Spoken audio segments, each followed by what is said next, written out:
menene alaƙar ka da Aliyu Isa Nata? Na ga baki ɗaya sunan naka ma baya yi sai an haɗa da wazirin Ali Nata.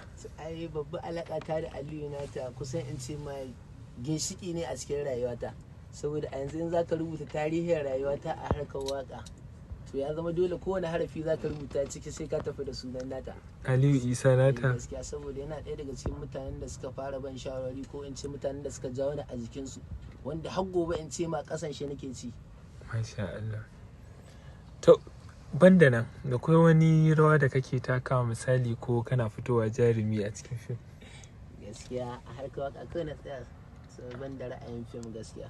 Ya da aure ko babu? Gaskiya dai ana kan hanya insha Allah. To Ali Nata dai yayi nashi auren, kai ya baka shige ba, kaga dama ya ce in kai aure za ka yi ƙiba. Sai matsamu mai yake yana goraye.